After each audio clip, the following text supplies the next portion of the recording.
Yang yang turun adalah rahmat Allah Subhanahu wa ta'ala. Maka setiap malam, setiap di sepertiga malam yang terakhir, rahmat Allah Subhanahu wa ta'ala turun ke dunia. Allah mencari siapa yang mau bangun di sepertiga malam yang terakhir. Maka itulah orang-orang yang akan mendapatkan 3 rahasia yang Allah turunkan pada sepertiga malam yang terakhir. Apa kata Allah Subhanahu wa ta'ala? Rahasia yang pertama adalah may yad'uni fastajib lah. Barang siapa yang di sepertiga malam yang terakhir dia mau berdoa kepada Allah Subhanahu wa ta'ala, maka fastajib lah, maka Allah akan mengabulkan apa yang kita doakan kepada Allah Subhanahu wa ta'ala. Ma'asyiral muslimin sidang salat Jumat rahimahullah. Mungkin barangkali kita sebagai orang tua menginginkan anak-anak kita menjadi anak-anak yang saleh dan salihah, anak-anak yang birrul walidain, berbakti kepada orang tuanya. Maka salah satu solusinya adalah kita paksakan diri kita untuk bangun di sepertiga malam yang terakhir, berdoa kepada Allah Subhanahu wa ta'ala agar anak-anak kita menjadi anak-anak yang saleh dan salihah, berbakti kepada orang tuanya. Ma'asyiral muslimin sidang salat Jumat rahimahullah. Memang sulit hadirin. Maka tidak ada orang yang tiba-tiba spontan bisa istiqomah bangun di sepertiga malam yang terakhir, melainkan memaksakan dirinya sendiri. Maka kalau kita bisa memaksakan diri kita sendiri untuk bangun di sepertiga malam yang terakhir, maka lama-kelamaan kita akan merasa ketagihan. Begitu nikmatnya bangun di sepertiga malam yang terakhir.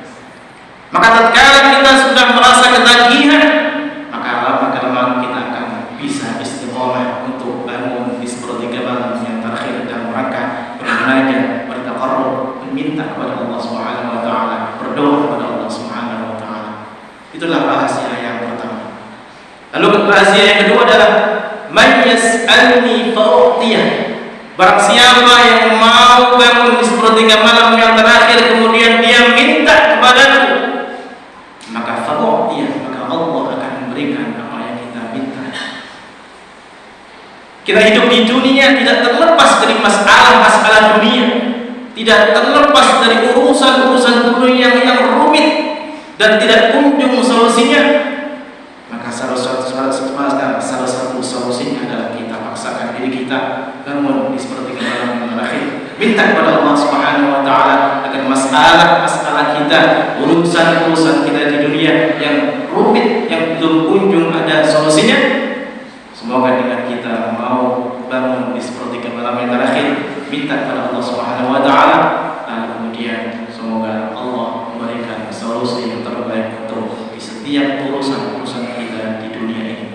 Ma'asyiral muslimin sidang salat Jumat rahimahullah. Itulah rahasia yang kedua. Yang terakhir, rahasia yang ketiga adalah man yastaghfiruni fa'aghfir lahu. Barang siapa yang mau bangun di sepertiga malam yang terakhir, mereka minta ampun, beristighfar padaku, maka fa'aghfir lahu, maka Allah akan mengampuni dosa-dosa kita. Kita adalah manusia yang lemah, manusia yang dhaif, tidak terlepas di setiap harinya dosa-dosa yang kita lakukan, maksiat-maksiat yang kita lakukan. Maka salah satu solusinya adalah kita paksakan diri kita di sepertiga malam yang terakhir, kita bangun istighfar, minta ampun kepada Allah Subhanahu wa ta'ala atas dosa-dosa kita yang lakukan di setiap hari kita, atas maksiat-maksiat yang kita lakukan di setiap hari kita. Semoga dengan kita mau bangun di sepertiga malam yang terakhir, dosa-dosa kita akan diampuni oleh Allah Subhanahu wa ta'ala. Amin ya rabbal alamin. Mudah-mudahan dengan hadis ini bisa memotivasi kita semua untuk mau bangun di sepertiga malam yang terakhir dan maka berdoa kepada Allah, minta kepada Allah Subhanahu wa ta'ala, dan beristighfar, minta ampun kepada Allah Subhanahu wa ta'ala. Mudah-mudahan yang sedikit ini bisa menjadikan ilmu yang barokah dan manfaat untuk kita semua. Amin ya rabbal alamin. A'udzu billahi minasy syaithanir rajim. Bismillahirrahmanirrahim. Wal 'asri innal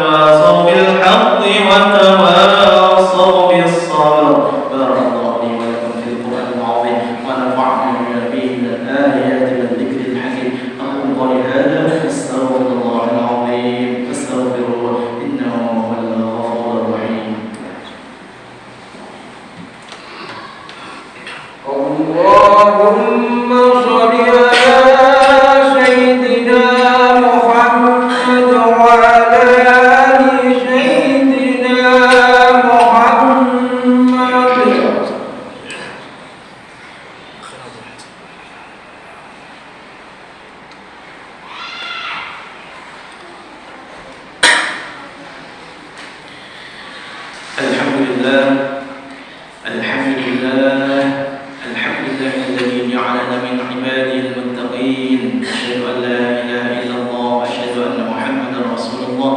اللهم صل وسلم وبارك على سيدنا ومولانا محمد وعلى آله وصحبه أجمعين. أما بعد، فيا أيها الناس اتقوا الله حق تقاته ولا تموتن إلا وأنتم مسلمون. وقد قال الله تعالى في كتابه الكريم: أعوذ بالله من الشيطان الرجيم. بسم الله الرحمن الرحيم. يا أيها الذين آمنوا اتقوا الله حق تقاته ولا تموتن إلا وأنتم مسلمون. واعلموا أن الله أمركم بأمر بدأ فيه بنفسه وثنى بملائكته بقدسه. وقال تعالى: ولم يزل قائلا عليما إن الله وملائكته يصلون على النبي يا أيها الذين آمنوا صلوا عليه وسلموا تسليما. اللهم صل على سيدنا محمد وعلى آل سيدنا محمد كما صليت على سيدنا إبراهيم وعلى آل سيدنا إبراهيم، وبارك على سيدنا محمد وعلى آل سيدنا محمد كما باركت على سيدنا إبراهيم وعلى آل سيدنا إبراهيم في العالمين إنك حميد مجيد. اللهم للمسلمين والمسلمات والمؤمنين والمؤمنات الأحياء منهم والأموات. اللهم اغفر للمسلمين والمسلمات والمؤمنين والمؤمنات الأحياء منهم والأموات. اللهم اغفر للمسلمين والمسلمات والمؤمنين والمؤمنات الأحياء